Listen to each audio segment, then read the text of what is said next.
네, 오늘은 이 시대의 스승들이란 제목으로 같이 말씀을 듣기를 원합니다. 네, 유대인의 탈무드에 나오는 이야기입니다. 어떤 사람이 여행을 하다가 한 마을에 이제 들어가게 됐습니다.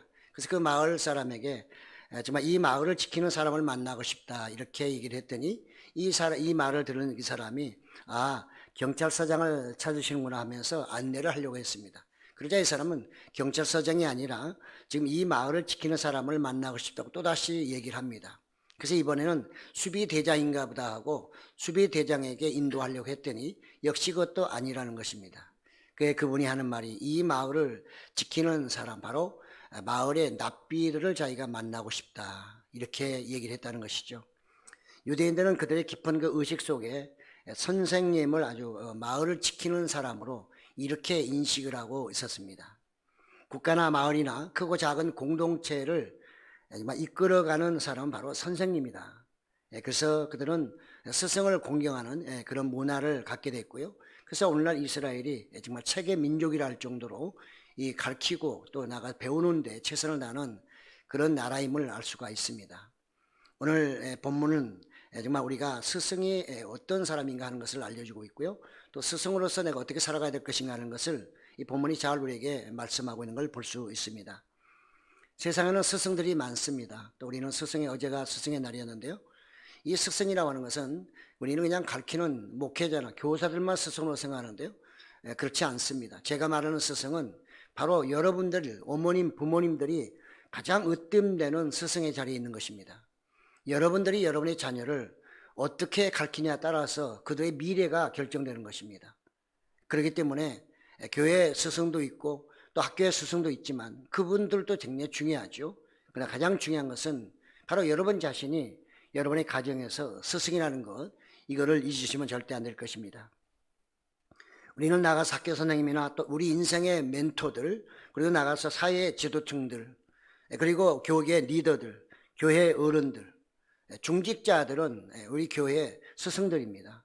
중직자가 바른 길로 가야만 그걸 보고 따라오고, 그것도 중직자가 바로 갈 때에 그들의 한마디 한마디 누구에게 권면할 때 그것을 들을 수가 있는 거죠. 그렇지만 자기가 제대로 살지 않으면서 중직자로서 다른 사람에게 권면하는 그것은 말이 되지 않을 뿐만 아니라 누구도 그 말을 들으려고 하지 않을 것입니다.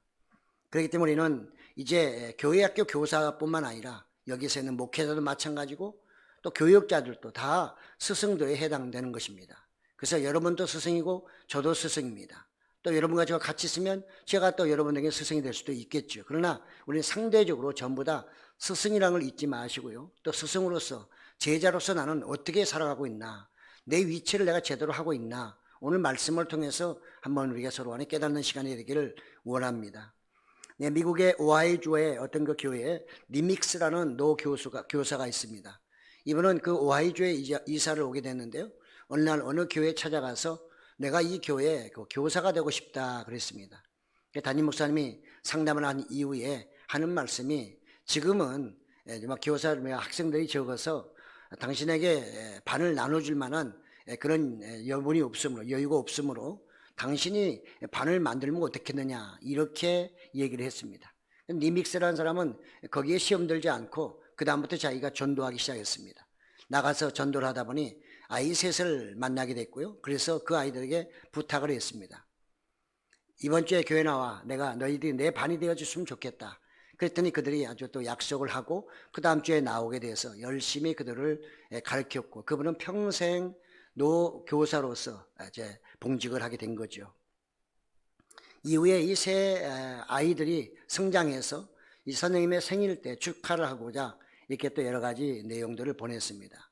선물도 함께 보냈겠죠. 그 그 학생들이 누구냐? 첫째 한 학생은 인도 선교사로 유명한 그 찰스 콘웨이라는 사람이고요. 두 번째는 미국 29대 대통령인 하딩이라는 사람입니다. 세 번째는 미국 대통령 비서관이었습니다. 이와 같이 세 사람을 잘 길러낸 리믹스라는 노신사. 교육이 얼마나 중요하고 교사가 얼마나 중요한가 하는 것을 우리에게 단적으로 보여주는 하나하나의 예라고 할 수가 있겠습니다. 오늘 본문은 바울이 디모데에게 그가 사역자로서 어떻게 살아가야 할 것인가, 어떻게 해야 될 것인가 하는 그런 어떤 내용을 말하고 있습니다. 그래서 오늘 내용은 바른 스승으로 그 사명을 온전히 정말 감당하라 하는 메시지로 우리가 이해할 수가 있겠습니다.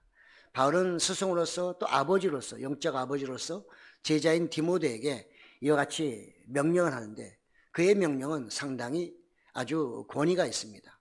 그는 내가 너에게 명령하는 것은 하나님 앞에서, 그리고 산자와 죽은 자를 심판하실 예수님 앞에서, 그분이 재림해서, 그리고 앞으로 또 하나님의 나라가 이루어질 것에 대한 그런 내 믿음을 가지고, 그런 근거로 해서 내가 너에게 명령한다, 이렇게 말하고 있습니다. 바울은 디모데에게 보내는 이 서신이 바로 그 증인이 누구냐? 예수님과 하나님이라는 것을 밝히고 있습니다. 그렇기 때문에 앞으로 네가 사역하는 데 있어서 이걸 기억하지 않고 그렇게 살지 않는다면 하나님이 너의 증인이 되어서 너의 모든 것을 증언할 것이다, 이렇게 말씀하고 있습니다. 그러므로 이 말씀은 그냥 편지로, 그냥 사랑하는 아들에게 단순히 전해주는 그런 내용이 아니라, 이것은 반드시 지켜야 되고 하나님 앞에서 행해야 된다는 사실을 그가 각인시키고 있음을 볼 수가 있습니다. 그래서 오늘 저는 좀 세부적으로 나눠서 오늘 말씀을 같이 생각해 보려고 합니다. 첫 번째, 그의 명령은 바로 하나님의 권위를 가지고 예수님의 그 재림의 확실성과 임박성에 대해서 그냥 너희가 꼭 너는 복음을 전하라, 이렇게 말씀하고 있습니다. 이 복음은 누구도 거부할 수 없습니다. 또 나가서 이 말씀을 가르치거나 가르치지 않고 전하지 않게 되면 그것은 바로 저주에 임하게 된다, 저주가 임한다는 사실을 그가 경고하고 있습니다. 두 번째, 바울이 그에게 하고 있는 것은 좋은 스승과 나쁜 스승의 구별을 얘기하고 있습니다. 너는 좋은 스승이 되려면 첫째로는 기회를 엿보지 말고 꾸준히 말씀을 가르치라, 이렇게 말하고 있습니다. 말씀을 가르칠 때 있어 때를 기다리지 말라. 왜냐하면 하나님의 능력을 믿고 하라는 뜻입니다. 환경을 이용해서, 지금 현재 환경을 이용해서 어쩐지 할 수 있는 최선의 방법을 다해서 말씀을 가르치고 복음을 전하라고 바울이 그에게 명령하고 있습니다. 우리는 코로나19로 지금 1년 반이 지나가고 있습니다.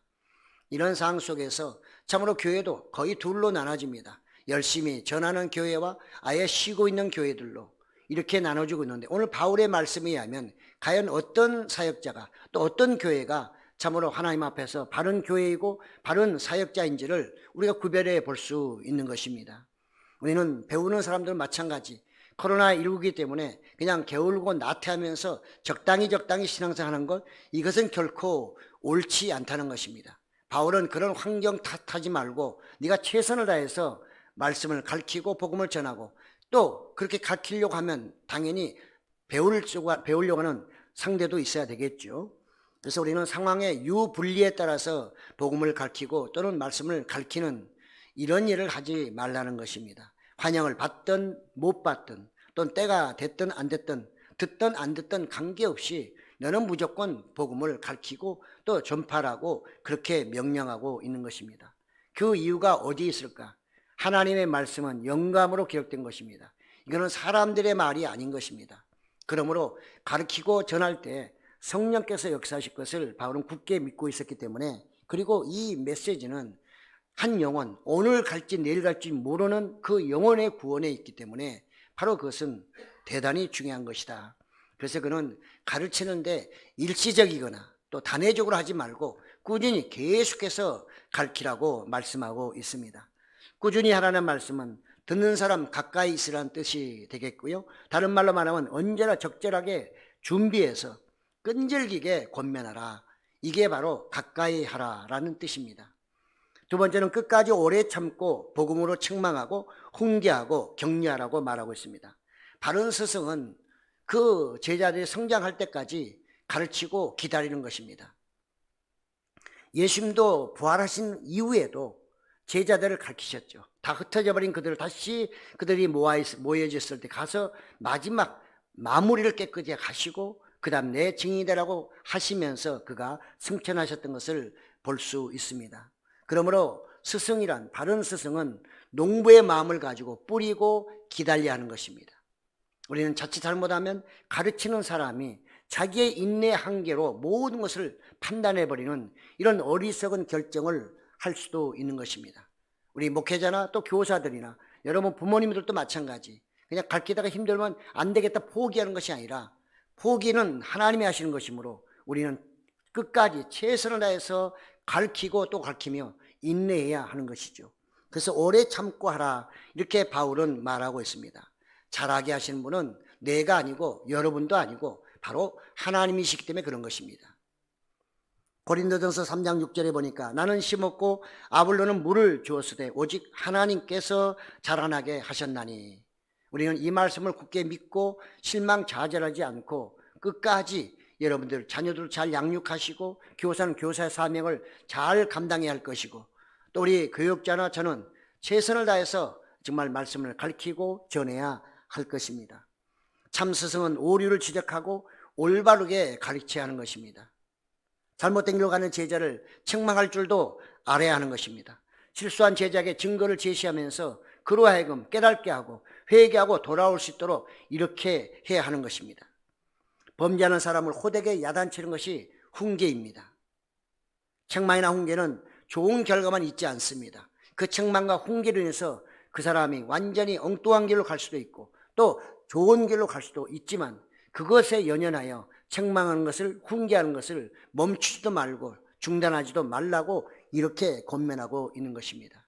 그렇지만 또 그는 말하기를 책망과 훈계만이 모든 것은 아니다. 책망과 훈계도 하되 반드시 그 이후에는 가서 그를 안아줄 수 있는 정말 그를 정말 이렇게 사랑할 수 있는 위로해 줄 수 있는 그런 격려가 있어야 된다. 이렇게 말하고 있습니다. 그렇습니다. 바른 스승은 아버지와 같은 사랑을 가지고 정말 가르치는 것이죠. 그래서 항상 그 아버지의 그 친근한 사랑, 자녀가 잘되기 위해서 책망하고 훈계하고 때리기도 하지만 그러나 또 한편으로는 그 아이가 정말로 그 안쓰럽게 자라는 모습을 보면서 가서 안아주는 그런 아버지의 사랑, 그런 위로가 반드시 함께 있어야 된다. 이렇게 말하고 있습니다. 바울은 말합니다. 스승이 왜 이렇게 바르게 가르쳐야 하는가? 왜 이렇게 바르게 가르쳐야 하는가? 그는 말하기를 첫째는 바른 교훈을 받지 않을 때가 오기 때문이라고 말합니다. 언젠가는 사람들이 전혀 그 말씀을 듣지 않을 때가 반드시 오기 때문에 그 전에 가르쳐놔야 된다는 거죠. 그래야 그런 때를 맞이했을 때 그 자녀들이 또는 제자들이 그것을 이겨낼 수 있다는 말입니다. 바른 교훈은 예수님을 믿음으로 영혼이 정말 구원받는 건전한 복음입니다. 교회에서 이것을 가르치지 않으면 무슨 의미가 있겠습니까? 교회는 세상의 윤리 도덕을 가르치는 것도 아니고요. 나아가 여러분의 어떤 양식이나 상식을 가르치는 건 더욱도 아닌 것입니다. 교회는 그것이 아니라 오로지 복음을 전해서 그 복음을 통해 예수님을 만나게 하는 것이고 여러분이 구원의 길로 들어서는 것이고 구원의 확신을 가지고 살아가는 것입니다. 그것이 건전한 복음이고 그것이 바른 스승이 가르치는 바른 길인 것입니다. 그렇지만 사람들은 이제 어느 때가 되면 사람들은 이 복음을 아주 거부할 거라신 것입니다. 거부한다. 거부하는 정도가 아니라 못 견디합니다. 못 견디고 아주 난리를 치는 그런 때가 반드시 온다고 하는데 그것은 과거 바울 시대도 있었고 마지막 때가 되면 될수록 그것이 더 심해진다고 말하고 있습니다. 그렇습니다. 오늘날 예수 믿으러 가면 아주 진절머리 치는 사람들이 얼마나 많은지 몰라요. 그렇다고 예수 믿는다 복음 전하는데 자기들한테 무슨 해꾸지하는 것도 아니고 돈 달라는 것도 아니잖아요. 믿고 구원받으라고 하는데 그렇게 아주 진절머리하는 이런 분들이 얼마나 많은지 모르는데 바울의 이 예언이 2000년 전에 했던 그 예언이 오늘날 그대로 맞아떨어지고 있는 것입니다. 두 번째, 각자의 욕망대로 길을 즐겁게 해주는 스승만 찾기 때문이라는 것이죠. 기가 가렵다는 말은 원어적으로 말하면 내 길을 유쾌하게 해주는 그런 의미입니다. 길을 즐겁게 해주는 것. 그래서 사람들이 정말 바른 설교를 하면 그것을 즐겁게 하는 것이 아니라 자기의 생각과 또 나가 자기의 어떤 그 뜻과 다르게 되면 사람들은 그걸 즐겁게 생각하지 않고 따갑게 듣는 것이고요. 그래서 그런 소리를 듣기 싫어하는 사람들이 많아지게 된다는 것입니다. 그래서 그들은 육적인 설교를 좋아합니다. 이 땅에서 복받고 잘되기를 원하는 이런 설교는 좋아하지만 이런 책망이나 또는 훈계나 또 이런 것들은 그들은 전혀 받기를 원치 않는, 결국은 이렇게 된다면 모든 교회는 다는 아니겠지만 사꾼 목자가 많을 수밖에 없는 것이고요, 거짓 목회자가 늘어날 수밖에 없을 것입니다. 그러면 그들은 하나님의 자녀의 영혼을 도둑질하는 것이 될 것이고요, 그런 미혹, 유혹을 통해서 그들의 믿음을 완전히 엉뚱한 길로 끌고 가버리고 말 것입니다. 믿음이라고 하는 것은 고난을 반드시 동반해야 하는 것입니다. 내가 힘들어도 어려워도 참고 이기며 나가는 그것이 믿음인데, 그런 것을 전부 다 싫어하고 그런 것을 듣기 싫어한다고 하면 이것은 보통 문제가 아닌 것이죠. 오늘날 성도들은 정말로 그 간지러운 부분만 긁어주기를 원하는, 자기의 어떤 부분만, 그냥 자기가 원하는 부분만 해주고 자기의 다른 부분들에 대해서는 전혀 타치하기를 원치 않는 이런 성도가 너무나 많은 것이 문제가 되는 것입니다. 진리는 찾아보기 힘들어가고 있습니다. 그들은 지금 욕망의 열차에 몸을 싣고 낭떠러지를 향해서 감에도 불구하고 내가 어디로 가는지도 모르고 지금 달려가고 있는 그런 안타까운 시대가 됐습니다. 그런 신앙인도 지금 굉장히 많이 있다는 사실을 우리가 분명히 알아야 되고요, 혹시라도 여러분 중에서도 내가 그런데 속하지 않았나, 나는 그 길에 가고 있지 않나, 나는 안심할 수 있는가 하는 것입니다. 세 번째, 그들은 꾸민 이야기에 마음을 빼앗기기 일쑤입니다. 그들은 사람들 이거 하면 돈 많이 벌고 이거 하면 잘 먹고 잘 산대, 이런 얘기에 그냥 완전히 빠져가지고 하나님의 나라에 대해서는 도저히 관심도 없는 그런 세상이 되어진다는 거죠. 진리는 관심이 없습니다. 예수 믿고 우리가 왜 예수 믿고 말씀을 읽고 왜 기도를 해야 되는지 이거는 관심이 없어요. 오로지 예수 믿으면 복 받는 거, 이런 데만 온전 신경을 쓴다면 이것이야말로 그 마음이 엉뚱한데 허황된 것에 빠지고 만 것과 별 차이가 없다는 것입니다. 그런 사람들에게 무슨 천국을 기대하겠어요? 그런 분들이 천국을 소망할까요?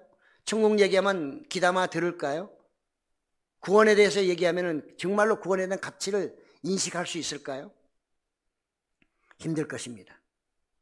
오로지 이 땅에서만 부귀영화를 누리게 자기의 정신과 육과 모든 걸 다 투자해버리는 사람들, 혼까지 다 빼앗겨버리는 그런 사람들은 바로 어디에 해당됩니까? 꾸민 이야기, 허황된 일들에 온 마음을 다 빼앗겨 하나님 나라와는 전혀 관계없는 그런 신앙생활을 할 수 있음을 경고하고 있습니다. 헛된 이론이나 저속하고 허황된 이야기, 신앙생활에도 그냥 신비주의, 신비만 쫓아다니고 세상과는 전혀 관계없는 하나님의 말씀대로 살라고 우리에게 말씀을 주셨는데 그 말씀대로 살 생각은 하지 않고 날마다 일확천금의 꿈만 꾸거나 허황된 생각으로 가득 차버린다면 이거는 바울이 오늘 말하는 대로 마지막 때가 되면 이런 사람들이 많이 나타나게 될 테니 경계하라고 말하고 있는 것이죠. 그래서 바울은 세 번째로 명령합니다. 너는 바른 스승으로서 어떤 자세를 취할 건가 하는 것을 지금 바울이 디모데에게 권면하고 있는 것이죠. 첫째는 어떤 경우에도 정신을 차려야 한다. 사람들이 세속화로 심각하게 변질되더라도 실망하여 정신줄을 놓치면 안 되는 것입니다. 목회자가 가장 위험한 게 여러분의 모든 신앙을 보면서 도대체가 성장하는 거야 안 하는 건가? 과연 이분들을 믿고 내가 진짜 목회를 끝까지 할 수 있을까? 하나님한테 나마다 하소연하는 그런 목회자도 많이 있고 저도 때로는 기도합니다. 그럼에도 불구하고 바울은 디모데에게 세속화되고 사람들이 전부 다 잘하는 것이 전혀 보이지 않더라도 너는 끝까지 복음을 전하고 정신줄을 놓지 말라고 그에게 권면하고 있습니다. 그것이 바른 스승의 자리라는 것입니다. 스승이 가야 될 길이라는 것입니다. 그래서 너는 언행을 자제하고 항상 모든 일에 침착하며 냉정하게 그 모든 걸 바라보면서 거기에서 어떻게 하는 것이 이 위기를 벗어날 수 있을까? 네 생각대로 하지 말고 새로운 방법이 있다고 해서 사람들이 이 방법 저 방법을 제시할 때 그런 것을 사용해서 그 돌파구를 뚫으려고 하지 말고 성령의 조명을 통해서 새로운 길로 가라. 이렇게 권면하고 있습니다. 두 번째는 고난을 견뎌내야 한다. 복음을 전하는데 고난은 당연한 것입니다. 복음을 전하는데 고난이 없는 그런 복음은 있을 수도 없습니다. 그 고난이 구원의 통로가 되기 때문입니다. 예수님도 십자가의 고난을 받으셨기 때문에 부활의 영광이 있었고 그가 구원주가 된 것입니다. 근데 우리는 예수님의 그런 피를 통해서 이제 이 구원의 길로 가고 있는데 주님을 따르는데 그런 고난도 없이 십자가의 고난은 아니라 할지라도 내가 신앙생활하면서 겪는 약간의 고난 정도도 견디지 못하고 그런 조금 힘든 것도 전혀 참지 못한다고 하면 이건 신앙이 아닌 거죠. 그러므로 바른 스승, 바른 제자들은 이거는 똑같습니다. 스승도 복음을 가르치고 전할 때는 그런 고난 고통은 당연히 받는다는 것을 인식해야 되고 또 그 말씀대로 살려가는 성도들도 제자들도 마찬가지로 그런 고난은 올 수밖에 없는 것입니다.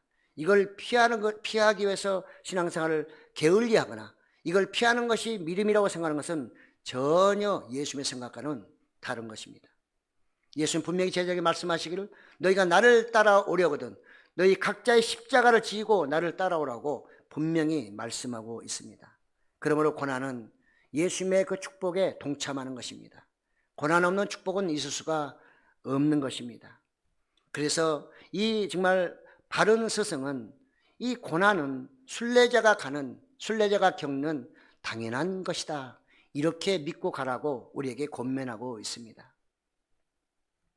세 번째 바울은 말합니다. 전도를 쉬지 말고 해야 한다. 복음을 가르치는 스승은 전도를 쉬지 말아야 됩니다. 농지를 정말 우리가 관리하지 않으면 잡풀만 무성하게 날 수밖에 없습니다. 세상에 복음을 전하지 아니하면 그나마 오늘날 많은 사람들이 매스컴을 통해서 교회는 코로나 진원지이기 때문에 예배 드리지 말라고 얼마나 말하는지 모릅니다. 그나마 우리가 기도하고 하지 않고 복음도 전하지 않고 전도하지 않는다면 이 세상은 어디로 갈까요? 그들은 그걸 알지 못한다 할지라도 우리는 이 세상의 복음을 전파하지 않으면 거짓 스승들이 완전히 판을 치게 될 것이고요. 그야말로 세상은 더 나쁜 길로 빠지고 말 것입니다. 온통 죄악으로 물들고 말 것입니다. 노아시대, 오늘날도 노아시대와 같이 지금 그렇게 수많은 사람들이 이제 악함으로 인해서 부패함으로 인해서 세상에 가득 차고 있습니다. 그렇지만 하나님은 우리에게 뭐라고 말씀하십니까? 너는 부패한 세상만 보지 말고 노아처럼 은혜를 받아 구원의 방주를 짓는 그 노아를 닮아가라 이렇게 말씀하고 있는 거죠. 바울은 디모데에게 바로 그런 바른 스승이다라고 지금 권면하고 있습니다. 직무를 끝까지 감당하라. 섬김과 봉사, 교육, 목회 이 봉사 직분은 우리가 하다가 그만두면 되는 그런 것들이 아닙니다. 오늘 바울은 말하잖아요. 내가 하나님 앞에서 예수님 앞에서 이 말을 너에게 한다. 이렇게 그는 아주 엄중하게 이 서신서를 그에게 써서 보내고 있습니다. 우리가 이런 직분을 하나님께로 받은 것입니다. 사람이 준 게 아닙니다. 여기는 담임 목사 여러분이 준 게 아니고요. 저를 통해서 주신 것이지만 다 하나님 여러분 각자에게 주신 직분들입니다. 그렇기 때문에 그 직분을 주신 분은 반드시 여러분에게 그 직분에 대한 결과를 반드시 찾게 되어 있습니다. 회사도 사람들에게 어떤 분야를 맡기면 반드시 그거에 대해서 계산을 합니다. 회계는 회계대로 계산할 것이고 또 영업은 영업 부서대로 실적을 다 계산합니다. 그거에 따라서 점수를 매기죠. 그래서 부서 이동도 일어나고 아니면 퇴사도 해야 되는 것입니다. 하나님 우리에게 이런 직분을 주셨기 때문에 힘들고 어렵다 해서 그냥 내팽개쳐버리면 절대 안 된다는 것입니다. 참 스승은 힘들고 어렵지만 끝까지 그것을 감당하라는 것이죠. 안타깝습니다. 요즘에 힘들고 어려워서 정말로 많은 목회자들이 그만두는 경우도 참 많은데요. 우리가 기도를 많이 해야 됩니다. 하나님은 분명히 바른 스승과 나쁜 스승을 구별해서 그날이 되면 상도 주시지만 벌도 반드시 주실 것을 우리는 믿어야 하는 것이죠. 그렇습니다. 우리는 정말 진리로 책망도 할 줄 알아야 되고요. 또 훈계도 할 줄 알아야 되고 나아가서 또 위로해 줄 수 있는 격려하는 그런 하나님의 백성들이 되어야 할 것입니다. 마태복음 25장 21절에 보니까 그 주인이 이르되 잘하였도다 착하고 충성된 종아 내가 적은 일에 충성하였음에 내가 많은 것을 내게 맡기리니 내 주인의 즐거움에 참여할자다 이렇게 말씀하고 있습니다. 그렇습니다. 우리는 하나님이 주신 모든 직분을 충성스럽게 감당할 때 이후에 그것에 가서 더 많은 것을 받을 뿐만 아니라 주님의 즐거움에 함께 동참하는 그런 하나님의 백성들이 된다고 말씀하고 있습니다. 착하고 충성되라 이 말씀은 흠없이 끝까지 충분하게 일하라 이런 의미로 우리가 이해를 할 수가 있습니다. 저는 오늘 말씀을 통해서 우리가 스승과 제자의 위치에서 한 3가지 우리에게 적용해 보고자 하는 것입니다. 첫째는 바르게 가르치는 스승이 되어야 한다. 어느 시대나 진짜가 있는가 하면 가짜는 반드시 있습니다. 스승도 마찬가지로 복음을 가르치는 참 목회자가 있는가 하면 그 복음을 무기로 해서 자기의 유익을 삼는 가짜 거짓 목회자도 있습니다. 이거는 부정할 수가 없고요. 여기에 이단은 당연히 포함되는 것입니다. 그러나 이단 아니라 할지라도 이단의 어떤 그런 판결은 받지 않았더라도 그 중에도 이단 아닌 사람들 중에도 있을 가능성은 있는 것입니다. 그래서 참 스승이 그다지 많지 않을 것을 성경은 이미 예언하고 있습니다. 믿음을 보기 어렵다는 말씀도 있지만 참 스승도 그만큼 보기가 어려운 시대가 되었다고 말씀하고 있어요. 고전 4장 15절에 보니까 그리스도 안에서 1만 스승이 있으되 아버지는 많지 아니하니 그리스도 예수 안에서 내가 복음으로써 너희를 낳았음이라 이렇게 말씀하고 있습니다. 그만큼 참으로 스승은 많지만 진정으로 그 영혼을 구원할 만한 아버지의 마음으로 사랑으로 영혼을 구원할 만한 그런 바른 스승을 말세는 만나기가 점점 어려워진다 이렇게 말씀하고 있습니다. 두 번째는 바르게 가르치는 스승을 공경하라. 때론 바르게 가르치는 스승이 대접받지 못하는 경우도 종종 있습니다. 하나님이 세우신 스승을 공경하지 않으면 교회는 점점 세속화되고 말 것입니다. 점점 거짓 스승들이 교회를 장악하게 될 것이고 결국은 어둠의 세계로 빠지고 말 것입니다. 그러므로 교회나 성도들은 바른 스승들을 존경할 줄 알아야 됩니다. 인간적인 면에서 존경하는 게 아닙니다. 여러분 우리가 착각하지 마세요. 인품이 좋고 인격이 좋고 많이 학문 여러 가지 많은 배운 것 때문에 존경하면 안 돼요. 그것도 존경의 하나 이유가 되겠지만 가장 중요한 것은 그가 선포되는 말씀이 진리해야 되고 하나님의 말씀이어야 되고 진실된 그런 선포가 될 때 그것을 공경하는 것입니다. 다른 거 가지고 공경하면 그것은 다 헛일인 것입니다. 그래서 바울은 지금 디모데에게 그런 종이 되라고 말씀하고 있어요. 노벨 평화상을 수상한 사또 일본 수상이 있었습니다. 그가 수상직에 있을 때 자기 손자 선생님이 자기 집에 가정 방문을 하게 됐습니다. 사또 수상 그거를 알고 나서 그 선생이 온다는 그날에 집에서 기다리고 있다가 선생이 오자 그가 대문 앞에 가가지고 무릎을 꿇고 인사를 했습니다. 그래가지고 융숭하게 대접을 해서 보냈습니다. 그걸 본 손자가 진짜 궁금한 거예요. 자기 할아버지는 수상인데 어떻게 선생님한테 저렇게 막 큰절을 하고 이렇게 막 대접을 잘해서 보내드릴까? 그래서 물어봤어요. 손자가 자기 할아버지에게 할아버지 수상이 높아요? 선생님이 높아요? 이렇게 물어봤습니다. 사또 수상이 이렇게 대답했습니다. 당연히 선생님이 높지. 선생님이 나를 이렇게 가르쳐줬기 때문에 내가 수상을 할 수 있는 거야. 이 세상에 그 누구보다도 선생님이 가장 훌륭하신 분이란다. 높으신 분이란다. 이렇게 대답했다는 거죠. 세 번째는요. 참 스승을 미워하는 제자가 되지 말라. 종말이 가까울수록요. 성도들은 자기 입맛에 맞는 그런 목회자를 찾아다닌다고 성경에 말하고 있습니다. 자기의 길을 정말 가려운 길을 긁어줄 수 있는 그런 목회자만 찾아다니는 것이 마지막 때라고 그래요. 이미 앞에서도 말씀드렸지만 오늘날 대한민국도 지금 이런 상황이 점점 심화되고 있는 것은 틀림이 없는 것 같습니다.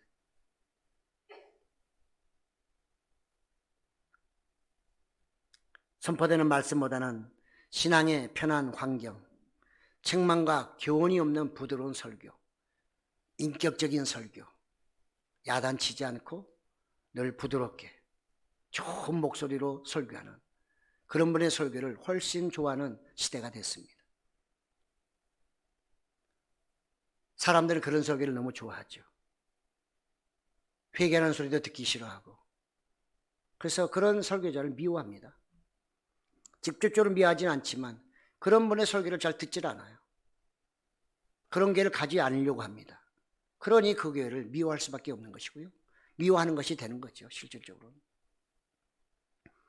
이런 것이 궁극적으로 가게 되면 결국은 그 목사님도 살기 위해서는 그런 성도들의 입맛을 맞춰줄 수밖에 없지 않겠어요.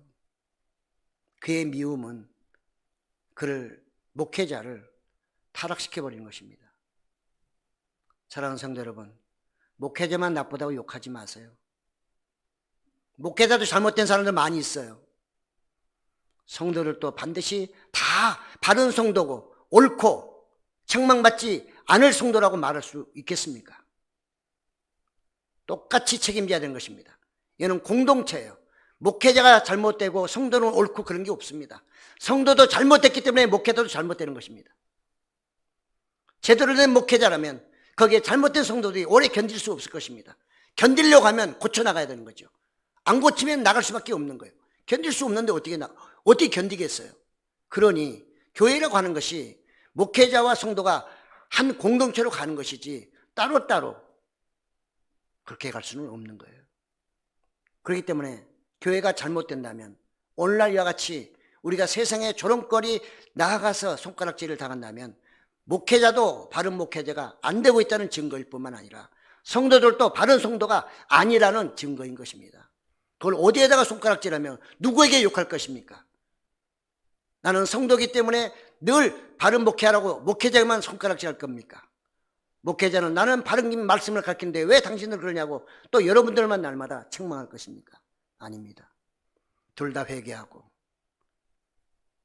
똑같이 스승과 제자의 위치에 서서 자신을 바라보며 진리의 말씀에 쓰려고 애를 쓰고 그 진리의 말씀 안에서 서로 간에 권면하고 또 때로는 칭찬한다고 위로하면서 가야만 이 교회가 바로 세워질 수 있는 것입니다.